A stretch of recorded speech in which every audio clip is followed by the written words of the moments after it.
ఈ వీడియో నీ వరకు చేరిందంటే సరైన వాడికే సరైన సమయంలోనే నీ వద్దకు చేరిందని ఆ భగవంతుడి సాక్షిగా నేను నమ్ముతున్నాను. నేను ఎందుకు ఇంత బోల్డ్ స్టేట్మెంట్ ఇస్తున్నానో ఈ వీడియో అయిపోయేలోపు నీకే అర్థమవుతుంది. నిన్ను కన్నందుకు నీ తల్లిదండ్రులు గర్వంతో ఆనంద బాష్పాలు రాల్చాలే తప్ప బాధతో, దుఃఖంతో, జాలితో కన్నీటి పర్యాంతం కావద్దు.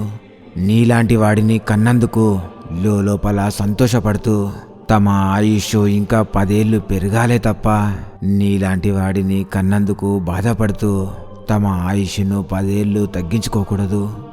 ఒక్కసారి రణరంగంలోకి దిగాక, యుద్ధం మొదలుపెట్టాక అవమానాలు, అపకీర్తులు, అపహాస్యాలు, కష్టాలు, నష్టాలు, దుఃఖాలు మరియు అయిన వారు కాని వారు చేసే ఆర్తనాదాలు నీ చెవిన పడొద్దు. నీ సంకల్పం, వెళ్ళే దారి, చేస్తున్న ప్రయత్నం తప్ప నీకు మరో ధ్యాస ఉండొద్దు. ఈ భూమి మీద నువ్వు సర్వైవల్ కావాలంటే నీతో నువ్వు యుద్ధం చేయక తప్పదు. ఒకప్పుడు యుద్ధం చేస్తే అయితే ప్రాణాలు పోయేవి, లేకుంటే విజయుడై వీరతిల్కంతో ఆహ్వానం పలికేవారు. కానీ బతుకు కోసం చేసే యుద్ధంలో ప్రాణాలకు తెగించి నీవు జీవితంతో యుద్ధం చేస్తున్నప్పుడు నీ ప్రాణం తీయగల అపజయాలు, అవమానాలు, అసహనాలు, అపకీర్తులు నీకు ఎదురవ్వచ్చు. ఎలాంటి సందర్భాలలో అయినా సరే నా ప్రాణం పొయ్యే వరకు, నా కళ నెరవేరే వరకు, నన్ను కన్న నా తల్లిదండ్రులు గర్వంగా బ్రతికే వరకు నా ఈ ప్రయత్నం కొనసాగుతూనే ఉంటుంది. సన్నగిల్లిన నా సంకల్పానికి అనునిత్యం నమ్మకం, ఆశ అనే ఆజ్యాన్ని పోస్తూ ముందుకు వెళ్తాను.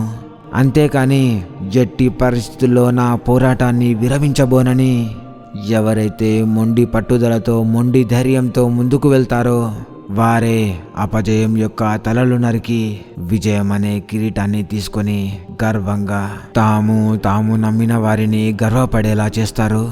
సరిగ్గా ఇలాంటి యాటిట్యూడే విజయం కోసం యుద్ధం చేసే ప్రతి వ్యక్తికి ఉండాలి కూడా. రణరంగంలో ఒక పిరికివాడికి ఆయుధాన్ని ఇస్తే ఆ ఆయుధాలతోనే తన ప్రాణాలను తీసుకుంటాడు. ఒక వీరుడికి అదే ఖడ్గమిస్తే రణరంగంలో తన రాజ్యం మీసం మెలేసేలా, తమను నమ్మిన వారు గర్వపడేలా, వేల మందికి ఆదర్శంగా మారేలా, ఆఖరికి ఆ ఖడ్గం సైతం గర్వపడేలా మారతాడు. ఇదే ఒక పిరికివాడికి వీరుడికి ఉన్న తేడా. ఒక్కోసారి లైఫ్ మీద విసుగొస్తుంది. ఎంతలా కష్టపడినా, ఎన్ని ప్రయత్నాలు చేసినా, ఎంతకాలం వేచి చూసినా ఆఖరికి అపజయం ఎదురవుతూనే ఉంటుంది. ఆ సమయంలో మనలో ఇంకా నా బతుకు ఇంతేనేమో, నాకంటే మిగతా వారు చాలా అదృష్టవంతులు, కనీసం నా కష్టంలో సగ కష్టం కూడా పడకుండానే వారు సక్సెస్ అవుతున్నారు. కానీ నాకు మాత్రం ప్రతిసారి, ప్రతి చోట నిరాశ, నిస్పృహలతో కూడిన అపజయం ఎదురవుతూనే ఉంది. నా శక్తినంతా కూడగట్టుకొని పోరాడిన ఫలితం మాత్రం నిరాశపరుస్తుంది. తల ఎంత బద్దలు కొట్టి ఆలోచించినా నేను చేస్తున్న మిస్టేక్ మాత్రం నాకు తెలియడం లేదు అని చాలా సందర్భాల్లో చాలా మందికి ఏదో ఒక సమయంలో రైజ్ అయ్యే క్వశ్చన్ ఇది. ఒక్కోసారి మనం ఎంతలా కష్టపడినా, మన చావుని సైతం, మన ప్రాణాన్ని సైతం పణంగా పెట్టి విజయం కోసం పోరాడినా మనకు అపజయం ఎదురవుతూనే ఉంటుంది. అదృష్టం, ఇసుమంతా కూడా కలిసి రాదు. మిత్రమా, ఇలాంటి సిచ్యువేషన్ యొక్క అర్థమేంటో తెలుసా? నీవు ఇంకా కొన్ని రోజులు ప్రయత్నం చేయాలని, ఇంకొన్ని కష్టాలు ఎదుర్కొని నీ మనస్సుని, నీ బుద్ధిని మెరుగుపరుచుకోవాలని, మరియు ఇదే బాటలో ముందుకు వెళితే నీ కోసం మరో విజయం, మరో రంగం ఎదురు చూస్తుందని, అందుకోసం నీవు ఇక్కడ కొన్ని స్కిల్స్ నేర్చుకోవాల్సి వస్తుందని అర్థం చేసుకో. సింపుల్గా చెప్పాలంటే, రోడ్డుపై నిల్చొని వాహనం కోసం ఎదురు చూసే వ్యక్తికి కారు కాకపోతే వ్యాను, వ్యాను కాకపోతే బస్సు, బస్సు కూడా కాకపోతే ఆఖరికి 2 వీలర్ని లిఫ్ట్ అడిగైనా తన ఇంటికి చేరుకుంటాడు. అతను చేయాల్సింది కేవలం రోడ్డుపై నిల్చొని ఎదురయ్యే ప్రతి వాహనంలో వెళ్ళడానికి ప్రయత్నించడమే. సరిగ్గా ఇదే విధంగా ఒక గమ్యం కోసం ప్రయత్నం చేస్తున్నప్పుడు దారిలో ఇంకో అద్భుతమైన గమ్యం లేదా విజయం మన కోసం ఎదురవ్వచ్చు. అందుకే ఎప్పుడైనా పాజిటివ్ మైనర్స్తో యుద్ధం అనేది మొదలు పెట్టాలి.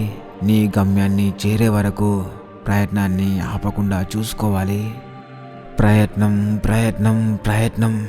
ఈ ప్రయత్నమే ఒక మనిషిని సాధారణ మనిషి నుండి అసాధారణ మనిషిగా మార్చేస్తుంది. అదే మనిషిని పేదరికం, అనారోగ్యం, అవమానాలు, అపహాస్యాలు, నిరాశ, నిస్పృహలు ఎదుర్కొనేలా చేస్తుంది. జీవితం కోసం ప్రయత్నం, పరువు కోసం ప్రయత్నం, బాధ కోసం ప్రయత్నం, అవమానం కోసం ప్రయత్నం, ఆఖరికి తినే ముద్ద కోసం కూడా ప్రయత్నం చేయాల్సి వస్తుంది. ఎంతలా ప్రయత్నిస్తే అంతలా ప్రతిఫలం దక్కుతుంది. నువ్వు గనక నిశితంగా గమనిస్తే, ఇన్నాళ్ళు మూసుకున్న కళ్ళను తెరిచి మరీ గమనిస్తే, ఈ భూమి మీద పుట్టిన ప్రతి జీవిలో ఈ ప్రయత్నం అనేది కనిపిస్తుంది. అస్తమించే సూర్యుడు ప్రయత్నిస్తాడు తిరిగి ఉదయించడానికి.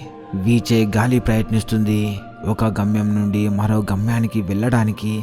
తిరిగే భూమి ప్రయత్నిస్తుంది తమలో దాచుకున్న ప్రాణకోటికి ప్రాణం పోయడానికి. అప్పుడే జన్మించిన శిశువు ప్రయత్నిస్తాడు తన మొదటి శ్వాస తీసుకొని ప్రాణం పోసుకోవడానికి. ఇలా చెప్పుకుంటూ వెళ్తే ప్రాణం లేని జీవి దగ్గర నుండి ప్రాణం పోసుకున్న జీవి దగ్గర వరకు ప్రతి ఒక్కటి ఈ సృష్టిలో ప్రయత్నిస్తూ పుడతాయి, ప్రయత్నిస్తూ చేస్తాయి కూడా.